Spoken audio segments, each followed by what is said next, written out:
ان الحمد للہ والصلاۃ والسلام علی رسول اللہ وعلی آلہ وصحبہ ومن والا، اما بعد.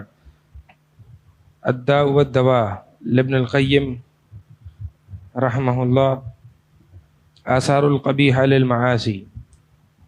ابن القیم کی کتاب الداء والدواء یا الجواب الکافی کے نام سے جو مشہور کتاب ہے، وہ سلسلہ جاری ہے اور آج اس کی دوسری نشست ہے. اور اس کتاب میں سے جو ہم مخصوص حصہ پڑھ رہے ہیں وہ یہ ہے کہ گناہوں کے قبیح آثار، گناہوں کے کانسیکوینسز وہ کیا ہیں. ہم نے پچھلے سیشن میں پڑھا تھا کہ گناہوں کے کانسیکوینسز میں سے ایک بہت بڑا اثر یہ ہے کہ وہ حرمان العلم، علم جو ہے وہ اٹھ جاتا ہے. پھر اس کے بعد ہم نے پڑھا تھا کہ وحشت سی محسوس ہوتی ہے انسان کو. وحشت کیا ہوتی ہے؟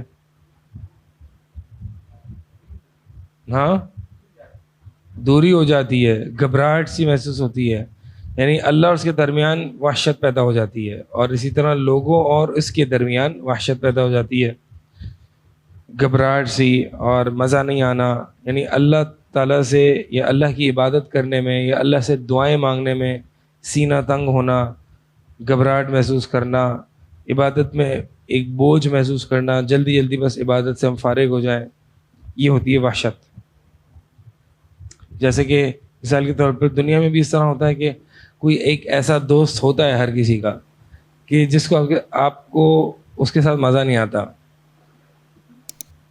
اب وہ دوست اس لیے ہوتا ہے کیونکہ بس وہ گیدرنگ میں تو ہے، لیکن اکیلے میں جو ہے نا آپ اس سے وحشت محسوس کرتے ہیں، یار اکیلے میں نہیں بیٹھوں گا ان کے ساتھ میں. پتہ نہیں اگر آپ لوگوں کی شاید ایسی کمپنی رہی ہے تو آپ کو اندازہ ہوگا. تو کچھ دوست ہوتے ہیں ایسے کہ جو گیدرنگ میں تو آپ بیٹھ جاتے ہیں لیکن اکیلے میں بیٹھنے میں تھوڑی سی وحشت محسوس کرتے ہیں، یار یہ ایک تنگی اسی سینے میں، یہ وحشت ہوتی ہے. ٹھیک ہے، تو اسے اپنے آپ سے وحشت شروع ہو جاتی ہے، اپنے آپ سے گھبراہٹ، اپنے آپ سے کراہیت آنا شروع ہو جاتی ہے. یہ ہم نے پڑھا تھا. اور پھر آج ہم پڑھ رہے ہیں 5واں سبب، پیج نمبر 85. اب میرے پاس پیج نمبر 85 ہے، پی ڈی ایف کا پیج نمبر کیا ہے؟ باب نہیں ہے، بس فصل پڑھیں. الآثار القبیحہ للمعاصی.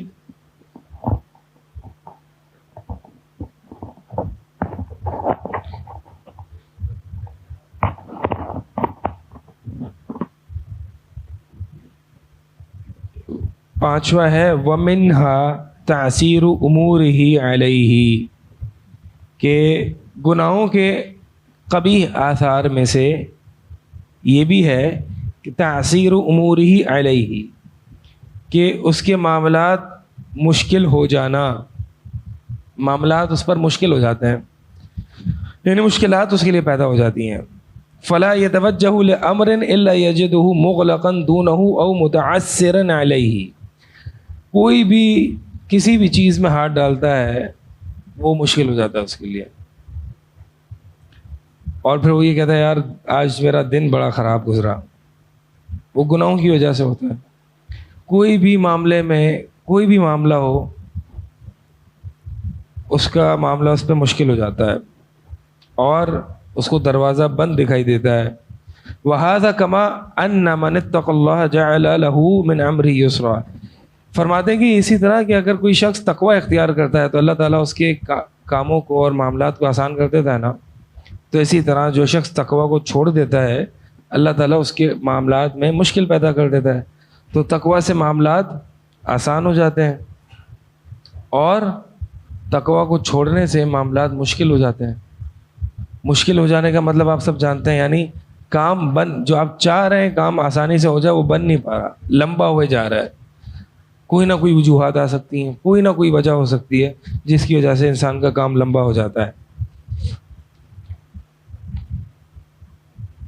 جیسے کہ نبی علیہ السلام کی حدیث ہے نا سنن ترمذی میں کہ من کانت الدنیا ہمہ، کہ جس شخص کی دنیا اصل ٹینشن اور فکر ہوتی ہے تو اللہ تعالیٰ جو ہے وہ اس کے آنکھوں کے سامنے اس کے لیے فقیری رکھ دیتا ہے. وہ ہمیشہ فقیری رہتا ہے، اپنے آپ کو فقیری تصور کرتا ہے. اور اللہ تعالیٰ فرق علیہ شملہ، اللہ تعالیٰ اس کے کاموں کو بکھیر دیتا ہے. بکھیر دیتا ہے. یعنی وہ بہت مصروف ہی رہتا ہے, بہت مصروف ہی رہتا ہے دنیا کے کام میں. ایک ایک کام جو ہے وہ اس کو نپٹانے میں بہت ٹائم لگتا ہے, اور پھر وہ فخر کر کے کہتا ہے کہ میں تو بڑا مصروف انسان ہوں. تم مصروف نہیں بلکہ تم سزا میں مبتلا ہو. لیکن اس مسکین کو پتہ نہیں ہوتا کہ میں دروازہ بند کر, اس مسکین کو پتہ نہیں ہوتا کہ میں عذاب میں نہیں ہوں. وہ اس پر فخر محسوس ہو, بھائی میرے پاس تو ٹائم نہیں ہے, میں تو بڑا بزی انسان ہوں. مسکین ہے بیچارہ, ٹھیک ہے, کیونکہ اس کے کام مشکل ہو گئے اس پر. وَيَا لِلَّهِ الْعَجَبُ كَيْفَ يَجِدُ الْعَبْدُ أَبْوَابَ الْخَيْرِ وَأَبْوَابَ الْمَصَالِحِ مَسْدُودَةً عَنْهُ وَطُرُقُهَا مُعْسِرَةً عَلَيْهِ وَهُوَ لَا يَعْلَمُ مِنْ أَيْنَ أُوتِيَ. عجب ہے اس پر, واقعی عجب ہے, عجیب بات ہے. کیسے ایک بندے پر خیر کے دروازے بند ہو جائیں اور مصالح کے دروازے بند ہو جائیں اور مشکلات کے دروازے کھل جائیں اور اس کو پتہ نہ ہو کہ یہ کہاں سے آ رہے ہیں میرے پاس, اور وہ بس یہی سوال اٹھاتا رہتا ہے کہ یار یہ پتہ نہیں کہاں سے پریشانی آ رہی ہے, یار پتہ نہیں کیا ہو گیا ہے, قسمت کیا ہو گئی ہے میری. لیکن اس مسکین کو نہیں پتا کہ اس کی اپنے ہاتھوں کی کمائی ہے, اس کی گناہ ہے. چھٹا کانسیکوینس ان گناہ کا وہ کیا ہے؟ ظلمۃ یجدها فی قلبہ حقیقتاً. یہ تاریخی ایک انسان جو گناہ کرتا ہے نا, وہ اپنے دل میں اندھیرا پن, تاریکی محسوس کرتا ہے. حقیقتاً, حقیقت طور پہ, حقیقی طور پہ اندھیرا ہے. اس کو پتہ نہیں ہوتا کہ میں کہاں جا رہا ہوں, کیا کر رہا ہوں. ایک شخص ایک ہے ایک جگہ, وہ جو ہے وہ بال بوائے ہے ٹینس کا, ٹھیک ہے, جہاں میں جاتا ہوں. تو وہ ہندو ہے. اب اس کو نہیں پتا کہ یہ میوزک کوئی حرام چیز ہے. تو مجھے کہتا ہے حنین بھائی میں نے جو ہے نا ریپ بنایا ہے, کہ ریپ, تو آپ جو ہے نا یوٹیوب پہ اس کو لائک کر دینا. میں نے اس سے پوچھا کہ پھر پتہ بیچ میں بات بہرحال کٹ گئی تھی. میں نے اس سے پوچھا کہ ریپ جو ہے تو نے بنایا ہے کیوں, کیا اس کے پیچھے کیا لاجک ہے, کیا ہوگا؟ کہا بس میرا شوق ہے, میرا پیشن ہے. میں کہا اچھا, اگر تو نے ریپ بنا لیا تو پھر کیا ہوگا, اس کے بعد کیا ہوگا؟ بس حنین بھائی میرا پیشن ہے, شوق ہے. اچھا شوق پورا ہو گیا, اب کیا ہوگا؟ بنا لیا نا, اب کیا ہوگا آگے کیا ہے؟ بس آگے دوسرا بنا لوں گا. اچھا پھر آگے؟ اس کے پاس جواب نہیں تھا. کیا آگے میں کیا کروں گا؟ میں نے کہا پھر مطلب کیا ہوگا کیا؟ میں سوالات کر رہا ہوں نا اسے, وہ خود سوچے گا کہ بھائی میں کر کیا رہا ہوں. کیونکہ انسان جب اس طرح تاریکیوں میں ہوتا ہے تو اس کو پتہ نہیں ہوتا کہ میں کیا کر رہا ہوں, بس کر رہا ہوں. میں یونیورسٹی پڑھ رہا ہوں, بس پڑھ رہا ہوں. کیوں پڑھ رہا ہوں؟ کیونکہ جاب کرنی ہے. کیوں کرنی ہے؟ بس کرنی ہے. سب کر رہے ہیں تو میں بھی کروں گا. سب 1,00,000 1,50,000 2,00,000 کمائے, بس کمانے ہیں. کیوں کمانے؟ کیا ملے گا کیا؟ بس آگے کیا ہے, کیا کہاں جانا ہے, وے فارورڈ کیا ہے, واٹ از نیکسٹ, یہ کیا ہے, یہ نہیں پتا ہوتا. تو لوگوں سے عموماً جب اس طرح کے سوال کریں گے نا, وہ پھر ایک پوائنٹ پہ آ کے روکے گا, ہاں یار آگے تو کچھ نہیں, میں کیا کر رہا ہوں. ٹھیک ہے, ایک ڈیڈ اینڈ آ جاتا ہے, آگے کوئی راستہ ہی نہیں ہے, کیا کریں جی. اچھا جی آپ بتائیں کیا ہونا کیا چاہیے. یعنی ایک انسان کو یہ نہیں پتا کہ ہمارا مقصد کیا ہونا چاہیے, ہم کیوں زندہ رہیں, کیا کرنا چاہیے ہمیں. یہ ایسے ہی مثالی طور پر ایک بچہ ہے, بچے سے آپ پوچھتے ہو بیٹا یہ آپ کاسل بنا رہے ہو یا سینڈ کاسل بنا رہے ہو, جو بھی گھر بنا رہے ہو, کیوں بنا رہے ہو؟ ایسے ہی مزہ آتا ہے. پھر کیا ہوگا؟ بس مزہ آتا ہے. جواب میں تھوڑا سا سملیرٹی دکھ رہی ہے. وہ شوق ہے, بس شوق ہے, مزہ آتا ہے. بچہ بھی کہہ رہا ہے مزہ آتا ہے. پھر کیا آگے؟ کیا یہ گھر ہمیشہ رہے گا؟ کیا ہمیشہ ریپ بناتا رہے گا انسان؟ نہیں ہے نا، آگے کہیں نہ کہیں تو رکنا ہے نا، کہیں کوئی تو ایک آبجیکٹو، کوئی تو ایک غایت ہے، کہیں تو انسان یہاں پہ آ کے کہے گا کہ ہاں یہ چیز ہے جو میں کرنا چاہتا ہوں بس. اور وہ کیا ہے؟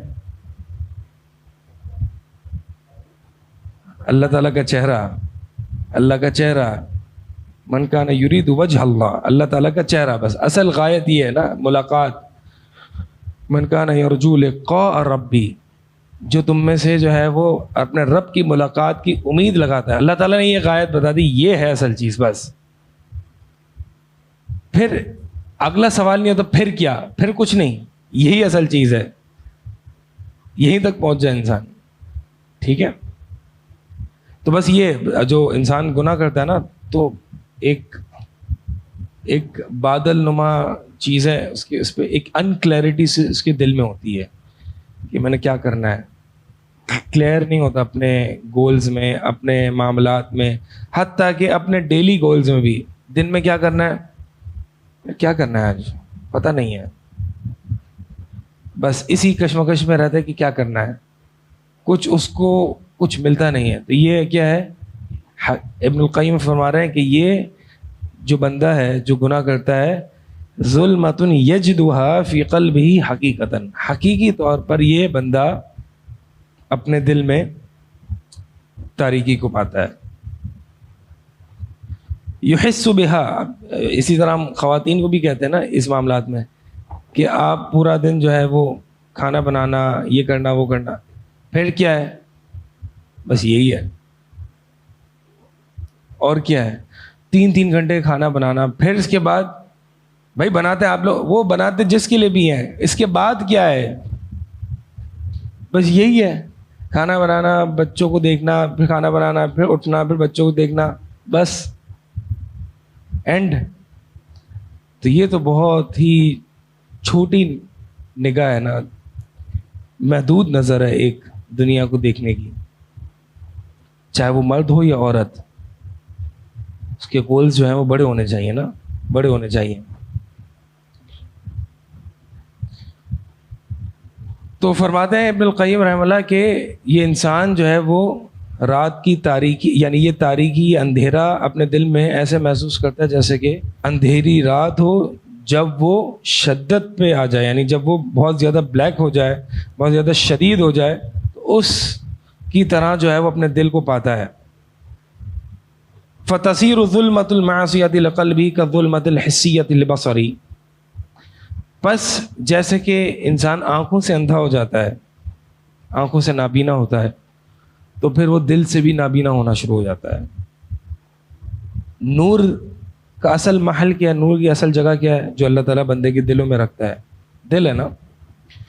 تو انسان جیسے کہ آنکھوں سے دیکھتا ہے نا بہت ساری چیزوں کو، حق اور باطل کو، صحیح اور غلط کو، تو اسی طرح جو ہے وہ دل سے بھی دیکھتا ہے. اور دل کی جو نگاہ ہوتی ہے وہ علیحدہ ہوتی ہے، وہ الگ ہی چیز ہوتی ہے. تو یہ جتنا جو انسان حق اور باطل میں فرق کرتا ہے نا کہ کون صحیح ہے کون غلط ہے، یہ دل کی نگاہ ہے جس کے ذریعے انسان پہچانتا ہے. یہ کمزور ہوتی ہے تو پھر انسان جو ہے وہ حق اور باطل میں فرق نہیں کر پاتا. اور یہ ہے، ہم نے شاید پچھلی کلاس میں بات کی تھی، پتہ نہیں اسی میں مجھے یاد نہیں آ رہا، کہ جب انسان گناہ کرتا ہے تو پھر آہستہ آہستہ ان چیزوں کو بھی حلال سمجھنا شروع کر دیتا ہے، جسٹیفائی کرتا ہے جس کو وہ حرام سمجھتا تھا. وہی تھی بات اس میں.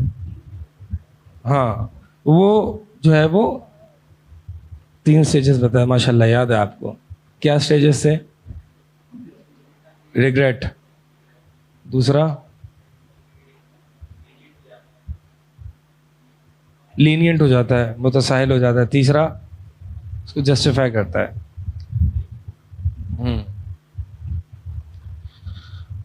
تو یہ جیسے کہ آنکھیں اندھی ہو جاتی ہیں نا، اسی طرح دل بھی اندھے ہو جاتے ہیں.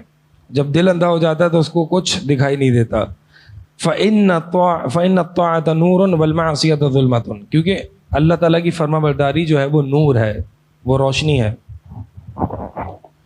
اور یہ روشنی جو ہے وہ مومنوں کو دی جائے گی قیامت والے دن جب وہ پل صراط پر ہوں گے. اور اسی طرح گناہ جو ہے وہ تاریکی ہے. وَكُلَّمَا قَوِيَتِ الظُّلْمَةُ ازْدَادَتْ حَيْرَتُهُ، اور جتنی یہ تاریکی بڑھتی جاتی ہے اس کی ویسی کنفیوژنز، اضطراب اور حیرت بڑھتی جاتی ہے. وہ کنفیوزڈ ہوتا ہے اپنے معاملات میں، اپنے گولز میں، کہ میں کیا کرنا چاہتا ہوں اور میرا آگے مقصد کیا ہے. آپ سوچ سکتے ہیں، مسلمان کی بات کرو، کافر تو چھوڑیں، مسلمان بھی 90% سے اوپر لوگوں کو اپنے مقاصد نہیں پتہ ہوتے کہ میں نے کرنا کیا ہے، میں کیوں زندہ ہوں. آپ ان سے پوچھیں گے جی ہاں بس ٹھیک ہے نماز پڑھ لینی چاہیے، اچھی بات ہے. حتیٰ کہ جو نماز بھی پڑھتے ہیں، ٹھیک ہے نماز پڑھ لینی چاہیے، اچھی بات ہے، نماز پڑھ لیتے ہیں، باقی بننا تو CEO ہے نا، یہ مقصد ہے. جی بیٹا نماز پڑھ لینا، اچھے بچے بن جانا، اچھے، جھوٹ نہیں بولنا، کرپشن نہیں کرنا، بہت آگے جاؤ گے دنیا میں. بس یہ زندگی ہے. بچوں کو بھی یہی سکھایا، خود بھی یہی سیکھا.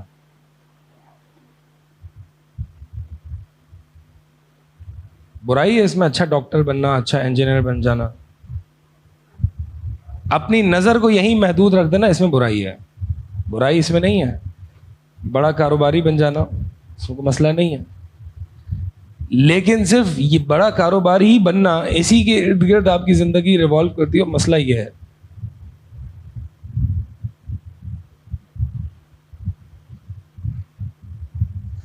آگے فرمایا پھر جب یہ ظلمت، یہ تاریکی بڑھ جاتی ہے، اس کی کنفیوژن بڑھ جاتی ہے، وہ کنفیوز ہونے لگتا ہے، پھر کیا ہوتا ہے؟ حتی یقع فی البدع والضلالات والامور المہلکۃ وهو لا یشعر، پھر وہ بدعات میں داخل ہو جاتا ہے، گمراہیوں میں داخل ہو جاتا ہے، شکوک و شبہات آنے لگتے ہیں.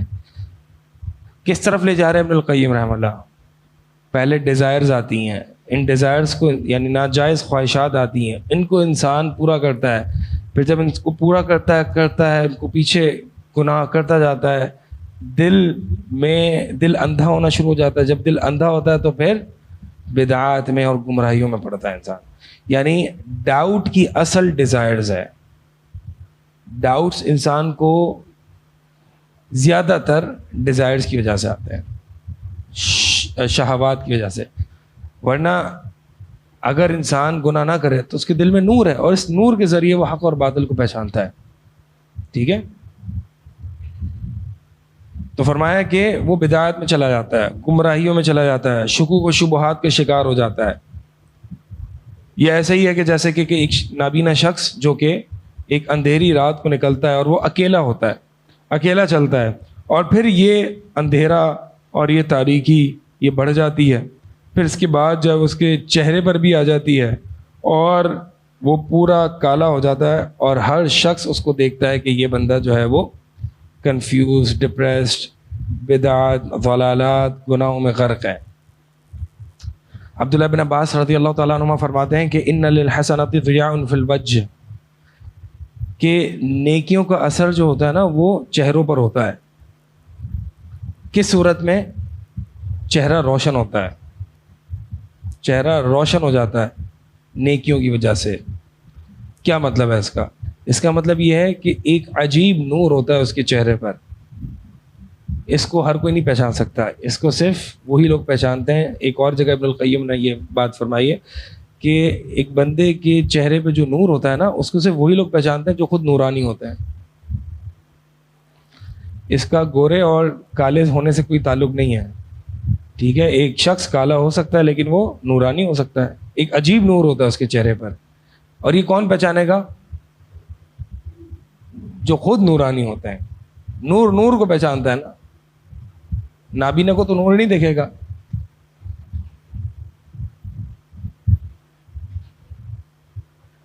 اب ہم نے دیکھا کچھ لوگ جو ہیں وہ کچھ ایسے علماء گزرے ہیں کہ جو نابینا تھے، ٹھیک ہے، اور لوگ ان پر تان کر رہتے تھے، یہ دیکھیں یہ علماء ہیں، یہ نابینا ہیں، ان کے چہرے پہ تو نور بھی نہیں ہے. غلط طریقے سے نور کو سمجھا اور پھر غلط اپلائی کر دیا. نابینا ہونا یہ کوئی عدم نور کی علامت تھوڑی ہے. کالا ہونا یعنی یہ تو ظاہری خوبصورتی اور وہ ہے نا، اس معیار پر جو ہے وہ باطنی خوبصورتی کو نہیں پرکھا جائے گا، اور اس کو الفاظ میں بیان نہیں کیا جا سکتا کہ ایک بندے کے چہرے پر جو نور ہوتا ہے، اللہ کی فرما برداری کا، دین کا جو نور ہوتا ہے، یہ الفاظ میں اس کو بیان نہیں کیا جا سکتا، یہ محسوس ہوتا ہے، اور انہی لوگوں کو محسوس ہوتا ہے جو خود نورانی ہوتے ہیں۔ تو فرمایا عبداللہ بن عباس کے نیکیوں کی وجہ سے ایک بندے پر نور ہوتا ہے، ایک روشنی ہوتی ہے، وَنُورًا فِي الْقَلْبِ، اور دل میں بھی ایک نور ہوتا ہے، وَسَعَةً فِي الرِّزْقِ، اور رزق میں فراخی ہوتی ہے، اس کے رزق میں وسعت ہوتی ہے، وَقُوَّةً فِي الْبَدْنِ، اور بدن میں بھی بڑی قوت ہوتی ہے، وَمُحَبَّةً فِي قُلُوبِ الْخَلْقِ، اور لوگوں کے دلوں میں اس کے لیے محبت ہوتی ہے، وَإِنَّ لِلسَّيِّئَةِ سَوَادًا فِي الْوَجْهِ، اور گناہوں کی وجہ سے انسان کا چہرہ جو ہوتا ہے وہ کالا پڑ جاتا ہے، وَظُلْمَةً فِي الْقَلْبِ، اور دل میں تاریکی ہوتی ہے، وَوَهْنًا فِي الْبَدْنِ، اور بدن میں کمزوری ہوتی ہے، وَنَقْصًا فِي الرِّزْقِ، اور رزق میں تنگی ہوتی ہے، وَبُغْضَةً فِي قُلُوبِ الْخَلْقِ، اور لوگوں کے دل میں اس کے لیے بغض ہوتا ہے۔ یہ کون فرما رہے ہیں؟ عبداللہ بن عباس رضی اللہ تعالیٰ عنہ۔ بہرحال یہ جو ہے ایک تاریکی، ایک گناہوں کی وجہ سے انسان اندھیرا محسوس کرنا یا تاریکی محسوس کرنا، یہ ایک گناہ کا بہت بڑا کانسیکوینس ہے۔ اگلے کانسیکوینس پہ آتے ہیں، اور وہ کیا ہے کہ ان المعاصی توہن القلب والبدن واما وہنها للقلب فامر ظاہر بل لا تزال توہنه حتى تزيل حیاته بالکلیہ۔ فرماتے ہیں کہ گناہوں سے جو ہے نا دل بھی کمزور پڑ جاتا ہے اور بدن بھی کمزور پڑ جاتا ہے، ویک ہو جاتا ہے انسان۔ رہی بات دل کے کمزور ہونے کی، تو یہ تو ہمیں پتہ ہے کہ دل گناہوں سے کیسے کمزور ہو جاتا ہے، اللہ سے دور ہو جاتا ہے، بلکہ دل کی جو زندگی ہے نا وہ آہستہ آہستہ گناہوں سے ختم ہو جاتی ہے۔ رہی بات بدن کی کمزوری، فإن المؤمن قوته من قلبه، تو مومن کی جو قوت ہوتی ہے وہ اس کے دل کی قوت ہوتی ہے، اس کے دل کی بنیاد پر ہوتی ہے۔ اگر اس کا دل قوی ہے تو اس کا جسم بھی قوی ہوتا ہے۔ وَكُلَّمَا قَوِيَ قَلْبُهُ قَوِيَ بَدْنُهُ، جتنا اس کا دل قوی ہوگا، مضبوط ہوگا، اس کا بدن بھی اتنا ہی مضبوط ہوگا۔ اور جو فاجر ہے، گنہگار ہے، وَإِنْ كَانَ قَوِيَّ الْبَدْنِ، اگرچہ وہ بڑی بڑی باڈی بلڈنگ کرتا ہو، بڑے مسل سکھاتا ہو، فَهُوَ أَضْعَفُ شَيْءٍ عِنْدَ الْحَاجَةِ، تو وہ جو ہے سب سے کمزور ہوتا ہے ضرورت کے وقت، یعنی جب ضرورت ہوتی ہے اپنے مسل سکھانے کی تو پھر اس کے مسلز جو ہیں وہ ڈھیلے پڑ جاتے ہیں۔ میں سمجھاتا ہوں اس کو، فَتَخُونُهُ قُوَّتُهُ أَحْوَجَ مَا يَكُونُ إِلَى نَفْسِهِ، تو اس کی جو جتنی باڈی بلڈنگ یا قوت ہے نا وہ اس کو خیانت کرتی ہے، اس کے ساتھ بے وفائی کر جاتی ہے۔ یعنی پوری زندگی تو اس نے بڑی تصویریں بنائی، بڑی تصویریں کھینچی کہ بھائی میرے مسلز ہیں اور میری باڈی ہے اور میری یہ ہے وہ ہے، لیکن جب وقت آتا ہے نا اتنا ہی بزدل ہوتا ہے، وہ اتنا ہی بزدل ہوتا ہے اگر اس کا دل قوی نہ ہوا۔ ایک شخص ہے، ایک مومن ہے، اس کا دل بھی قوی ہے اور باڈی بلڈنگ بھی کرتا ہے، بہت اچھی بات ہے، ٹھیک ہے، لیکن ایک شخص اس کا دل قوی نہیں ہے، دل میں مضبوطی نہیں ہے، دل میں ایمان نہیں ہے، تو پھر یہ تو بزدل ہے، یہ تو بزدل ہے، اس کی باڈی بلڈنگ، اس کی جسمانی صحت کوئی کام نہیں آئے گی۔ آگے فرماتے ہیں بھائی ذرا وتعمل قوت ابدان فارس والروم، ذرا رومنز اور پرشینز کی بدنی قوت کو تو دیکھو، ہے نا، قوت والے ہیں۔ یعنی یہ ابن القیم رحمہ اللہ اپنے دور کی بات بتا رہے ہیں، اور یہ فارس اور روم پتہ ہے نا کون؟ روم انگریز، ہاں روم جو ہے رومنز، اور فارس جو ہے وہ پرشینز، یعنی یہ ایران عراق وغیرہ کی سائڈ مجوسی ہوتے تھے یہ، اور رومنز انگریز۔ یعنی ابن القیم رحمہ اللہ کے زمانے میں کیا، نبی علیہ الصلوۃ والسلام کے زمانے میں بھی یہ دو ہی سپر پاورز ہوتے تھے۔ تو فرماتے ہیں کہ دیکھتے نہیں ہو ان کی قوت اور طاقتوں کو، یعنی اس دور میں بھی یہ قوت اور طاقت تھی ان کے پاس ابن القیم کے دور میں، لیکن کبھی بھی مسلمان احساس کمتری کا شکار نہیں ہوئے کہ دیکھو وہ کافر ہم سے اچھا ہے اور کافر ہم سے زیادہ ترقی کر رہے ہیں، نہیں، بلکہ کیا کہا کہ ذرا ان کے بدنوں کو دیکھو، ان کی باڈی کو دیکھو، کیف خانتہم، کیسے انہوں نے، ان کی باڈی نے یا ان کی صحت نے، ان کی مضبوطی نے خیانت کی ان کے ساتھ، بے وفائی کی جب وہ اس کی زیادہ ضرورت تھے. وقہرہم اہل الایمان بقوت ابدانہم وقلوبہم، اور اہل ایمان جو مسلمان ہیں وہ ان پر کامیاب ہو گئے، ان کو فتح کر لیا. تو یہ خلفائے راشدون کے دور میں مسلمانوں نے جو ہے وہ فارس اور روم پر غالب آ گئے تھے. حالانکہ ان کے پاس بڑی ترقی تھی، لیکن مسلمان اپنے دل سے جنگ لڑتا ہے، اس کے دل میں ایمان ہوتا ہے. آگے فرماتے ہیں کہ گناہوں کے آثار میں سے ایک اثر یہ بھی ہے حرمان الطاعہ، نیک کاموں سے انسان محروم کر دیا جاتا ہے. جب انسان گناہ کرتا ہے نا تو نیک کاموں سے محروم کر دیا جاتا ہے.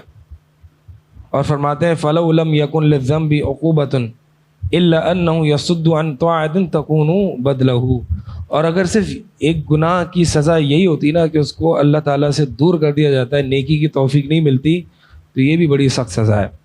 آگے فرماتے ہیں کہ پھر وہ ایک گناہ کرتا ہے، اس کے لیے نیکی کا ایک راستہ بند ہو جاتا ہے، دوسرا گناہ کرتا ہے، دوسرے راستے بند ہو جاتے ہیں. اسی طرح آن اینڈ آن انسان گناہ کرتا جاتا ہے، نیکی کے راستے سے محروم ہو جاتا ہے.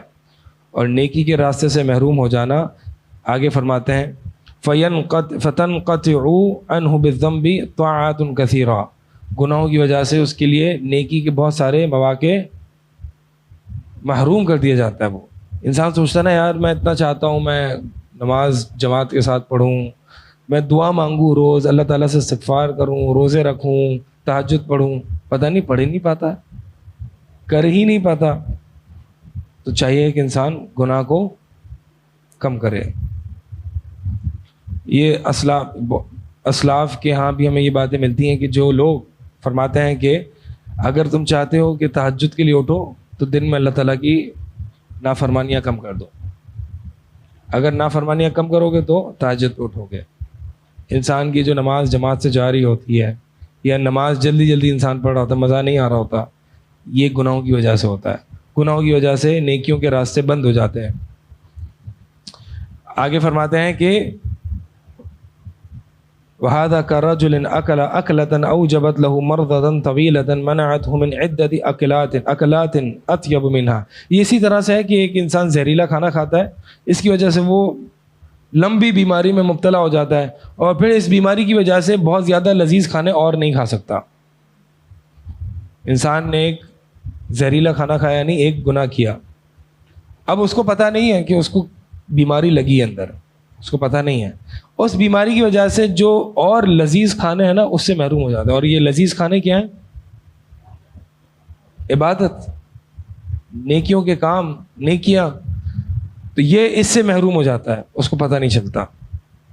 تو لہٰذا ایک گناہ انسان کرتا ہے نا، یہ ایک طریقے سے زہریلا کھانا ہے. انسان سوچتا ہے کہ یار ابھی بس ایک گناہ کر لیتا ہوں، ایک بد نظری کر لیتا ہوں، ایک یہ کر لیتا ہوں، حالانکہ چند سیکنڈ کا گناہ ہوتا ہے، لیکن اس کی وجہ سے ایک مرض میں مبتلا ہو جاتا ہے انسان، ایک مرض میں مبتلا ہو جاتا ہے. اور کیا پتا کہ اس کو جو اگلی نماز میں جو خشوع نہیں آ رہا وہ اسی وجہ سے نہیں آ رہا کیونکہ اس نے بد نظری کی تھی. صرف ایک بد نظری. کتنا کمزور ہے نا انسان، اپنی نظر کی حفاظت کے لیے بھی اس کو کتنی محنت کرنی پڑتی ہے، کتنا کمزور ہے.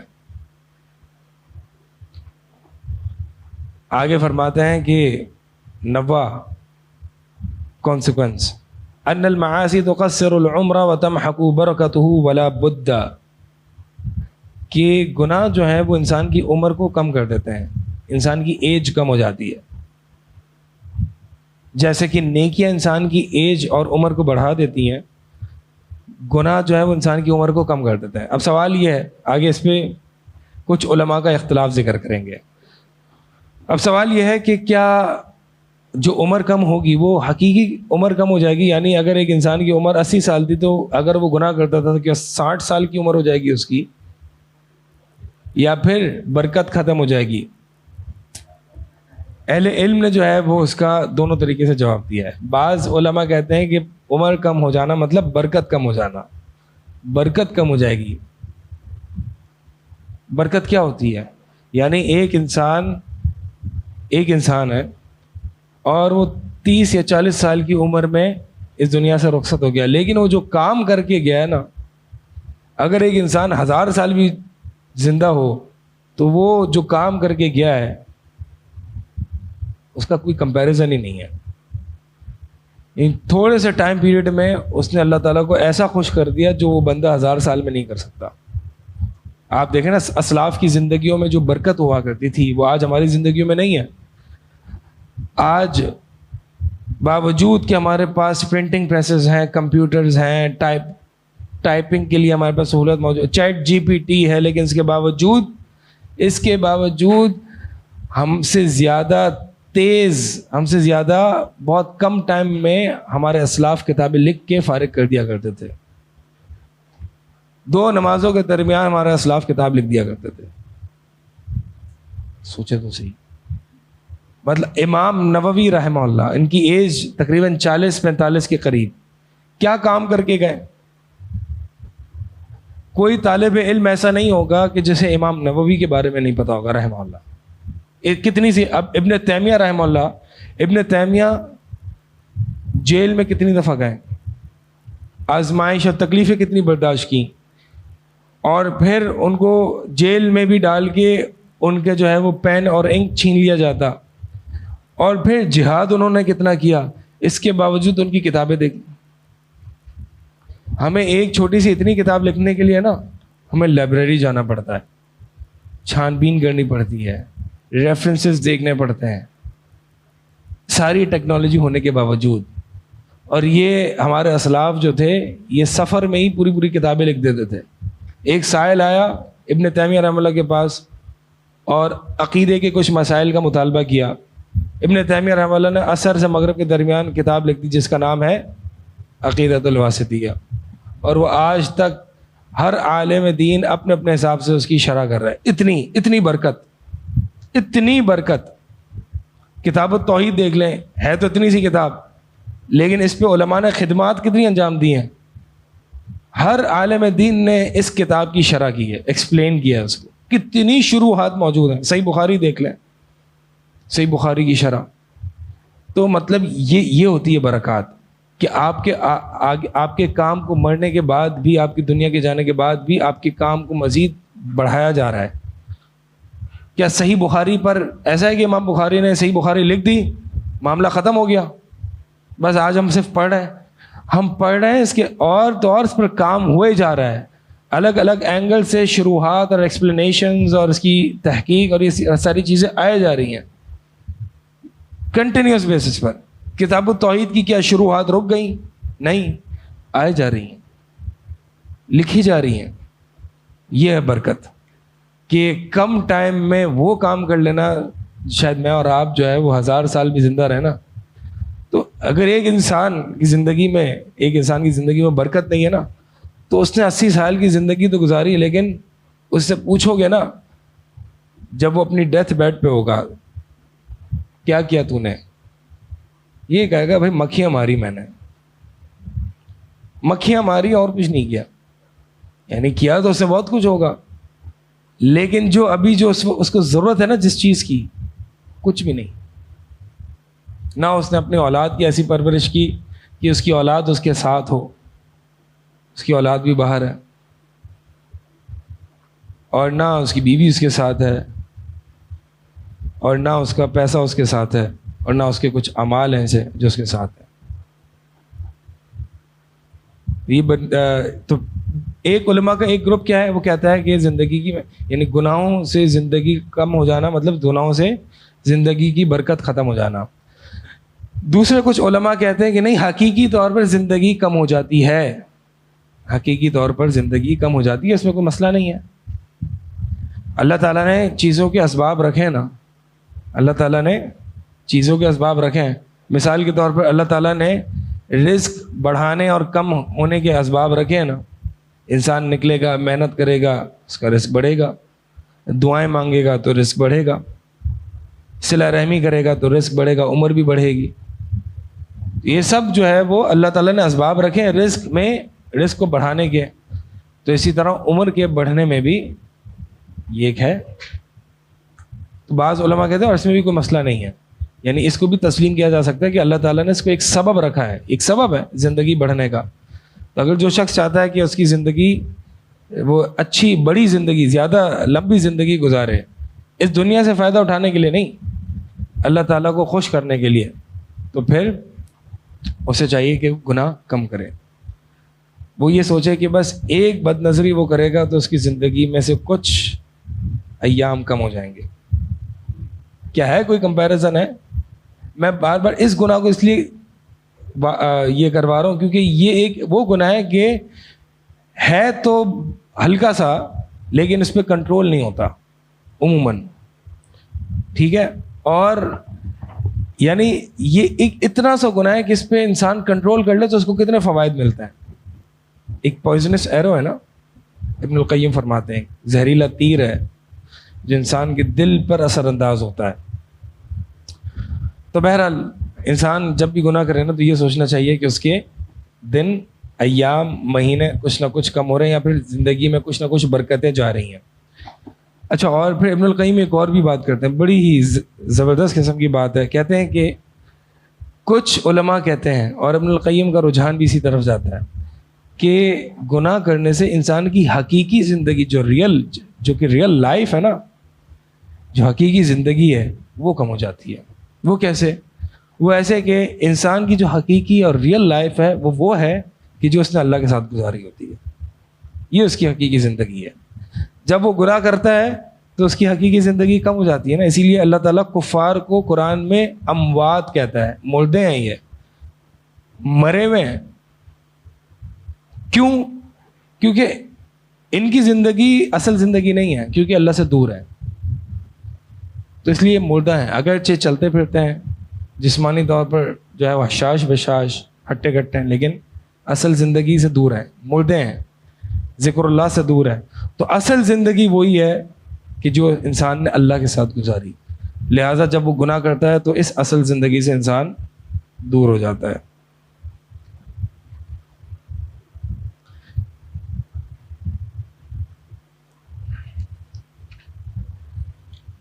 اس کو پڑھیں یا میں نے خلاصہ بیان کر دیا؟ پڑھ لیتے ہیں. اچھا,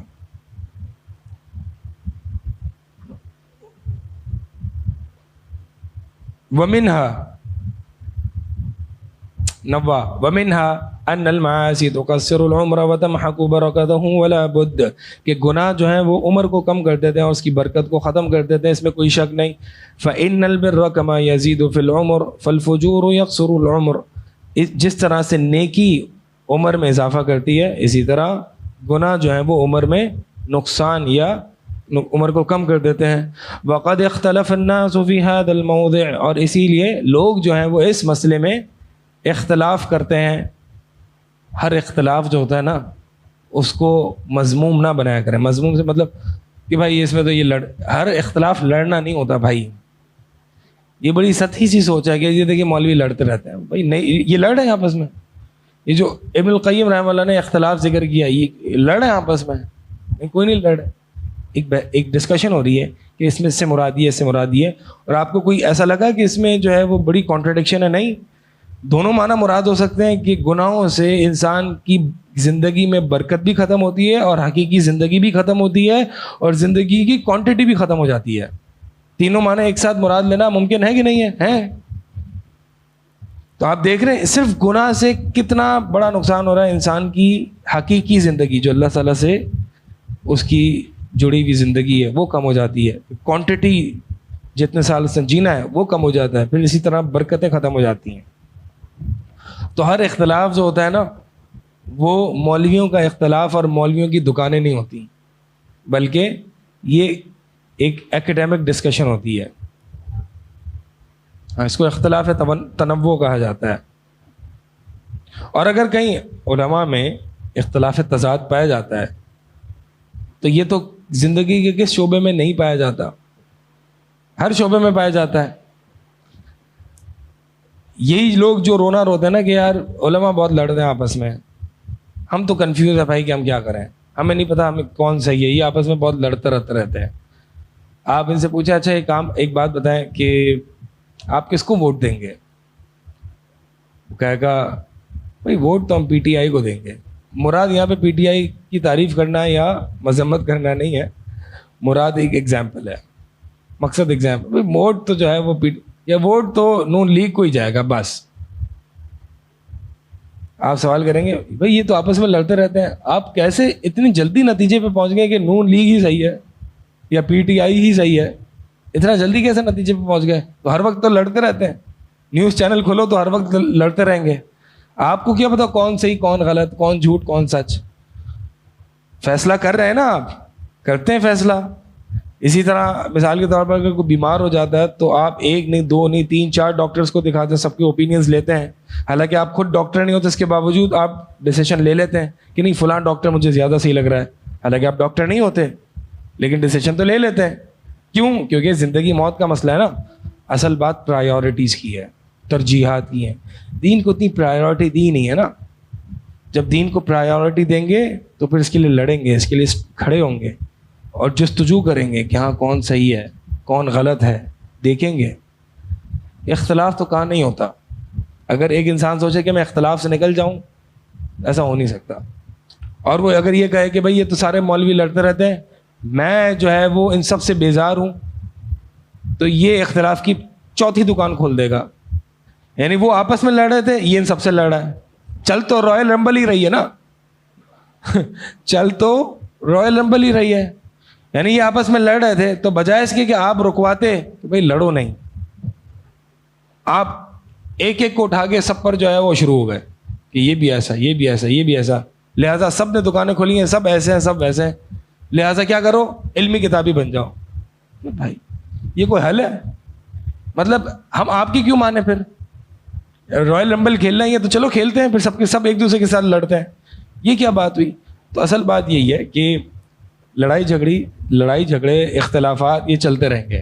ٹھیک ہے, بیلٹ کس کے ہاتھ میں آنا ہے, اصل بات یہ ہے. تو بات یہ ہے کہ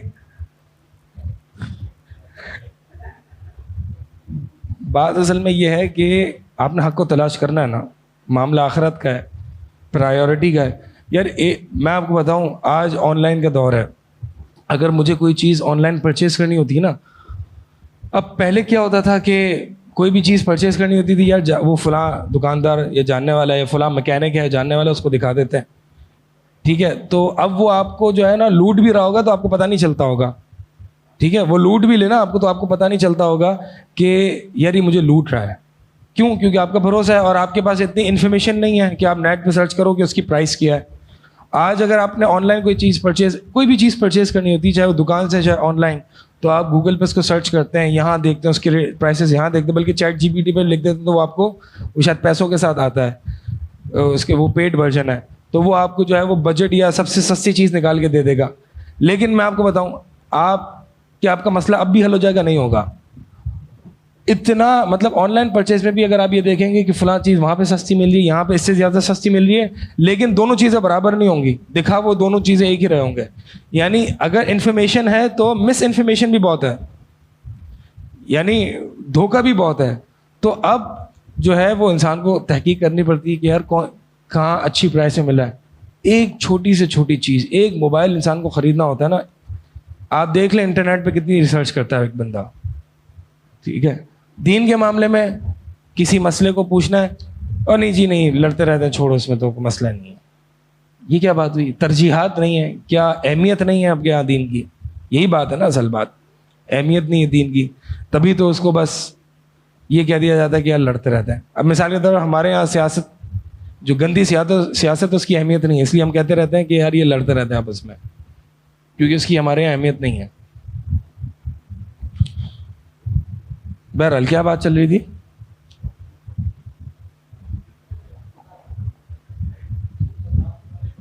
ہاں, وقد اختلف الناس فی ھذا الموضع, کہ لوگ جو ہیں وہ اس میں اختلاف کرتے ہیں, یعنی there is a difference of opinion in this matter. اچھا ایک اور بات یہ ہے, اب چونکہ اختلاف سے بات آئی ہے, ایک اور بات یہ ہے کہ ہر اختلاف سے مسئلہ لینینٹ نہیں ہو جاتا. مسئلے کو لینینٹ بنایا جاتا ہے یہ کہہ کہ there is difference of opinion in this issue. لہٰذا اس میں assumption یہ ہے کہ اس میں کوئی مسئلہ نہیں ہے, اٹ از اوکے اگر آپ کوئی بھی ایک سائڈ چوز کر لو. مثال کے طور پر میوزک, اس میں اختلاف علماء ہے. داڑھی رکھنا, اس میں اختلاف علماء ہے. ہر معاملے کو لینینٹ کی طرف لے جایا جاتا ہے، اس کو ٹون ڈاؤن کیا جاتا ہے، اس کو واٹر ڈاؤن کیا جاتا ہے. کس بنیاد پر؟ کہ علماء کا اختلاف ہے. تو ہر اختلاف ٹالریبل نہیں ہوتا اور ہر اختلاف انٹالریبل بھی نہیں ہوتا. کچھ اختلافات ایسے ہوتے ہیں کہ جو کہ ٹالریبل ہوتے ہیں، جن کو ٹالریٹ کیا جاتا ہے، جس میں مسئلے میں لینینسی آ جاتی ہے. کچھ اختلافات ایسے ہوتے ہیں جس کو ٹالریٹ نہیں کیا جاتا، جس میں مسئلے میں لینینسی نہیں آتی. فقال طائفۃ، تو ایک گروہ کہتا ہے کہ نقصان عمر العاصی ہوا ذہاب برکت عمرہ ومحقها علیہ، کہ عمر میں کمی جو ہوتی ہے گناہوں کی وجہ سے، یہ برکت میں کمی کی وجہ سے ہوتی ہے. ومحقها علیہ، اور برکت کا مٹ جانا. وہذا حق، اور یہ برحق ہے، یہ بات صحیح ہے. وهو بعض تأثیر المعاصی، اور یہ گناہوں کی بعض تاثیر ہے. وقال طائفۃ بل ينقص حقیقتا، ایک گروہ کہتا ہے کہ نہیں، عمر جو ہے وہ حقیقی طور پر کم ہو جاتی ہے. کما ينقص الرزق، جیسے کہ رزق کم ہو جاتا ہے. فجعل اللہ سبحانہ للبرکۃ فی الرزق اسبابا کثیرۃ تکثر وتزید، اور اللہ تعالیٰ نے جس طرح سے رزق کے برکت میں بڑے اسباب رکھیں کہ جس سے رزق بڑھتا ہے اور زیادہ ہو جاتا ہے. وَلِلْبَرَكَةِ فِي الْعُمَرِ أَسْبَابًا تَكْثُرُ وَتَزِيدُ، اسی طرح عمر میں بھی اللہ تعالیٰ نے بڑھانے کے اس کے اسباب رکھیں جو اسے زیادہ کر دیتے ہیں یا بڑھا دیتے ہیں. قالوا، تو یہ کہتے ہیں کہ فَلَا تَمْتَنِعُوا زِيَادَةُ الْعُمْرِ بِأَسْبَابٍ كَمَا تَنْقُصُ بِأَسْبَابٍ فالارزاق والاجال والسعادة والشقاوة والصحة والسقم والمرض والغنى والفقر وان كانت بقضاء رب فهو يقضي ما يشاء باسباب جعلها موجبة لمسبباتها مقتضية لها. فرماتے ہیں کہ ولا تمتنع زیادة العمر باسباب كما تنقص باسباب، کہ عمر کے اسباب جو ہیں وہ دیگر اسباب سے اس کی کمی نہیں آتی. جیسے کہ مثال کے طور پر رزق ہے اور آجال یعنی جو اس کی عمر ہے انسان کی، سعادہ و شقاوہ، اور اسی طرح جو نیک بختی ہے اور اسی طرح انسان کا خوش نیک ہونا یا برا ہونا، اسی طرح صحت ہے، بیماری ہے، مرض ہے، غنا ہے، فقر ہے. یہ اگرچہ یہ سب کچھ اللہ کی تقدیر کے فیصلوں کے وجہ سے ہی ہے، لیکن فهو يقضي ما يشاء باسباب، لیکن اللہ تعالیٰ کی تقدیر میں جو چیزیں ہیں یہ اسباب کے ساتھ ہی جڑی ہوئی ہیں نا. اللہ تعالیٰ نے اگر انسان کی عمر لکھ دی ہے تقدیر میں تو اس کے ساتھ اسباب بھی لکھے کہ مثال کے طور پر اگر انسان ڈیلی طور پر فلاں ایکسرسائز کرے گا تو اس کی عمر بڑھے گی. اسی طرح انسان اگر گناہ کم کرے گا تو انسان کی عمر بڑھے گی. تو یہ تقدیر میں ہی یہ اسباب لکھے جا چکے ہیں. ٹھیک ہے جی. وقال طائفة اخرى، اور تیسرا گروہ آگے کہتا ہے کہ تأثیر المعاصی فی محق العمر انما هو بان حقیقت الحیات ہی حیات القلب، کہ گناہوں کی جو اثر ہے، گناہوں کا جو اثر ہے زندگی کو مٹانے میں یا عمر کو کم کرنے میں، وہ یہ ہے کہ حقیقی زندگی جو ہے نا وہ دل کی زندگی ہے، حیات قلب ہے. اسی لیے اللہ تعالیٰ نے جو ہے وہ کافر کو میت قرار دیا ہے، غیر حی. جیسے کہ اللہ تعالیٰ نے فرمایا اموات غیر احیاء، اللہ تعالیٰ نے کافروں کو کہا کہ یہ مردہ ہیں، زندہ نہیں ہیں. فالحیات فی الحقیقت حیات القلب، اصل زندگی جو ہے نا وہ دل کی زندگی ہے. وعمر الانسان مدت حیاتہ فلیس عمرہ الا اوقات حیاتہ باللہ، اور انسان کی جو زندگی ہے نا وہ اصل نمبر آف ایئرز نہیں ہے، اصل جو اس کی زندگی ہے وہ اوقات ہیں جو اس نے اللہ تعالیٰ کے ساتھ گزارے ہیں. الحیات مع اللہ، اللہ کے ساتھ لیونگ وتھ اللہ، اللہ تعالیٰ کے ساتھ زندہ رہنا. فتلک ساعات عمرہ، بس یہ اس بندے کی گھڑیاں ہیں، یہ وہ عمر کا یہ ایک ٹائم لائن ہے، ایک ٹائم پیریڈ ہے. فالبر والتقوى والطاعة تزید فی هذه الاوقات التي هي حقیقت عمرہ، بس نیکی، تقوی اور اطاعت کے کام جو ہیں وہ ان اوقات میں مزید اضافہ کر دیتے ہیں. کن اوقات میں؟ جو کہ اس کی حقیقی زندگی ہے. ولا عمر له سواها، اور انسان کی زندگی اور اس کی عمر اس کے علاوہ اور کوئی نہیں ہے. آگے فرماتے ہیں بالجملہ خلاصہ بات یہ ہے بھائی، خلاصہ یہ ہے جو ہم نے بات کہی وہ یہ ہے کہ فالعبد اذا اعرض عن اللہ، کہ بندہ جب اللہ تعالیٰ سے اعراض کرتا ہے، اللہ سے منہ موڑتا ہے، واشتغل بالمعاصی، اور گناہوں میں مصروف ہو جاتا ہے، ضاعت علیہ ایام حیاتہ الحقیقہ، تو اس کی حقیقی زندگی جو ہے وہ ضائع ہونے لگتی ہے. ایک انسان یہ سوچ تو لیتا ہے کہ ابھی نوجوانی کے دن ہیں، ابھی تھوڑے سے گناہ کر لیتا ہوں، پھر جب شادی وغیرہ ہوگی تو صحیح ہو جاؤں گا. شادی ہوگی تو اچھی نیک بیوی سے، نیک عورت سے شادی کروں گا جو مجھے صحیح کر دے گی. ایسا نہیں ہوتا، ایسا نہیں ہوتا. یہ ویٹ نہ کریں کہ بھائی میں ابھی، والدین بھی ایسے سوچتے ہیں ٹھیک ہے بچہ بگڑا ہوا ہے، اس کی کسی نیک نمازی پرہیزگار عورت سے شادی کر دیں گے سیدھا ہو جائے گا. کیوں اس بیچاری کی زندگی خراب کر رہے ہو؟ اس بیچاری لڑکی کی، اس کو اس کے ہاتھ میں دے کے. میل جو ہوتا ہے نا، آدمی جو ہوتا ہے وہ ڈومیننٹ ہوتا ہے، اور عموماً ہوتا یہ ہے کہ عورت آدمی کے دین پر ہوتی ہے، مرد جو ہوتا ہے وہ عورت کے دین پر نہیں آتا. جنرلی یہی ہوتا ہے. تو لہٰذا اپنی بیٹیوں کی، اپنی بہنوں کی، اپنی بچیوں کی زندگیاں برباد نہ کریں ان کے ہاتھوں میں دے کے، جو کہ بے نمازی ہے، جس کا عقیدہ صحیح نہیں ہے، جو مشرک ہے، جو گنہگار فاسق فاجر ہے. یہ سوچتے ہوئے کہ بھائی سیٹل تو ہے نا، میری بچی کو بھوکا تو نہیں رکھے گا. یہی دیکھا جاتا ہے نا آج کل. زیادہ سے زیادہ دینداری کا معیار کیا دیکھا جاتا ہے کہ نمازی ہے بس ویری گڈ. اچھا یار نمازی ہے تو 1-2 وقت کی پڑھ لیتا ہے، چلو کوئی نہیں انشاءاللہ پڑھ لے گا یہ بھی. تو پھر یہ بات وہاں پہ اپلائی کیوں نہیں ہوتی کہ کاروبار تنگ ہے، رزق تنگ ہے، چلو انشاءاللہ محنت کر کے کما لے گا؟ یہ کیوں نہیں ہوتا؟ اس میں تو آپ ویل سیٹلڈ سب چیزیں دیکھتے ہو کہ کتنا سیٹلڈ ہے بندہ.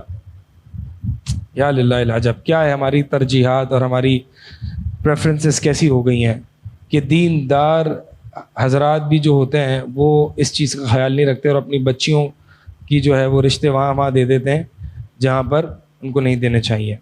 تو بہرحال مقصد یہ ہے کہ بتا رہے ہیں کہ تو انسان یہ سوچے کہ میں آج اپنے نوجوانی کی عمر ہے، تھوڑی سی اپنے خواہشات ہے، تھوڑی سی پارٹی وہ میں نے کرنی ہے، میں کر لوں گا اور پھر جو ہے وہ سیٹل ہو جاؤں گا، پھر میں اللہ تعالیٰ سے توبہ طائب ہو جاؤں گا. تو یہ علیحدہ بات ہے کہ اس کو توبہ کی توفیق ملے یا نہ ملے، لیکن یہ بات تو طے ہے کہ اس کی حقیقی زندگی کم ہو رہی ہے، زندگی کی برکت کم ہو رہی ہے، حقیقی زندگی کم ہو رہی ہے، اور زندگی کا جو ٹائم سپین ہے وہ بھی کم ہو رہا ہے. حقیقی زندگی ختم ہو رہی ہے. لہٰذا اپنی زندگیوں کو اور یہ بات بتاؤں کہ یہ جو حقیقی زندگی ہے یہ جوانی میں جس شدت پر ہوتی ہے نا، وہ کسی عمر کے کسی پوائنٹ پر نہیں ہوتی. جوانی میں اس حقیقی زندگی کی جو شدت ہوتی ہے اس کا کوئی کمپیریزن نہیں ہے. تو فرماتے ہیں کہ یقول یا لیتنی قدمت لحیاتی، اور پھر وہ آگے کل کو قیامت والے دن آ کے کہے گا، جس نے گناہ کر کے اپنی حقیقی زندگی ختم کی اور ضائع کی نا، ہائے کاش کچھ میں اپنی زندگی کے لیے، حقیقی زندگی کے لیے کچھ کر لیتا، کچھ اعمال کر لیتا.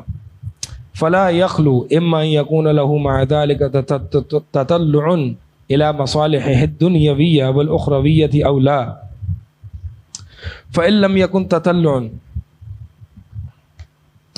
تو فرماتے ہیں کہ ایک شخص ہے، اس کا خلاصہ بیان کر دیتا ہوں، اور وہ ہے کہ ایک شخص ہے، اب یا تو اس کے پاس دینی معلومات ہے یا دنیاوی معلومات ہے، دین سے باخبر ہے اور یا پھر دنیا سے باخبر ہے.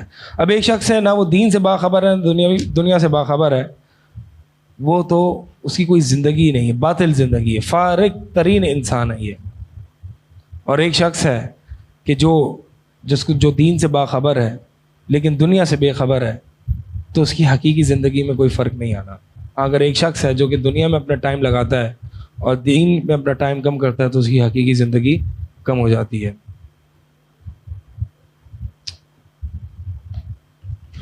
یہیں پہ انشاءاللہ اس کو روکتے ہیں، اور اگلا جو ٹاپک ہے ہمارا وہ یہ ہے کہ گناہ جو ہے وہ کیسے گناہ ایک دوسرے کو